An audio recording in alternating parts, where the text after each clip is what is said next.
మావా చూసానే టెంప్టింగ్ ఉంది కదా. సో వీడియో అయితే సేవ్ చేసుకో అర్థమైపోతుంది నీకు. ఇంకా మనమైతే మంది కింగ్ రెస్టారెంట్ వచ్చినాం. ఇదైతే హైదరాబాద్లో మంచిగా అల్లాడిచ్చేసి ఇప్పుడు మన కడపకు వచ్చేసింది.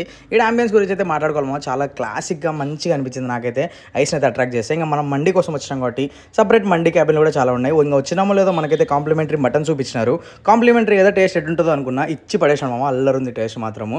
నాకే అనుకుంటే మా వాళ్ళకి కూడా బచ్చంగా నచ్చేసింది అనమాట. ఒక్కొక్కడైతే 2 కప్పులు తెప్పించుకుంది ఆయన సూప్ అయితే. ఇంకా నాది కూడా తీసుకొని తాగేసినారు అనుకోండి. సూప్ తాగి వెయిట్ చేసే లోపే మన మటన్ మండి అయితే వచ్చేసింది అనమాట. నాకైతే ఫుల్ టెంప్టింగ్ అనిపించింది. మటన్ పీస్ అంతా ఇంకా నీట్గా ఒక పీస్ తీసుకొని మంచిగా ఇచ్చిన ఫ్లేవర్డ్ రైస్లో కలుపుకొని తిన్నా కదా, హైలైట్ ఉండింది మామ. ఇచ్చిపాడు అసలు టేస్ట్ అయితే. ఇంకా పీసెస్ గురించి మాడితే చాలా మంచి కుక్ అయినాయి అనమాట. బటర్ కంటే సాఫ్ట్ కుక్ అయినాయి. ఇంత హార్డ్ తిన్నాం కాబట్టి మనం అయితే స్వీట్ తినాలని ఒక ఆప్రికాట్ డిలైట్ అయితే అయిపోయినాం. దీని ప్రైస్ అయితే 150 రూపీస్. నాకైతే అంతే అనిపించలేదు, పర్లేదు అనిపించేసింది. ఇంకా మనం తిన్న మటన్ మండి ప్రైస్ అయితే 1150 రూపీస్ అనమాట. వర్త్ అంటే వర్త్, మస్ట్ ట్రై అని చెప్తా. ఇంకా అడ్రస్ వచ్చేసి సెకండ్ గాంధీ బొమ్మ కంచి వైవి స్ట్రీట్ రూట్లో పోయినామంటే ఎస్బీఐ బ్యాంక్ ఉంది, దానిపైన ఉంటుంది. కుదిరితే ట్రై చేయండి బాయ్.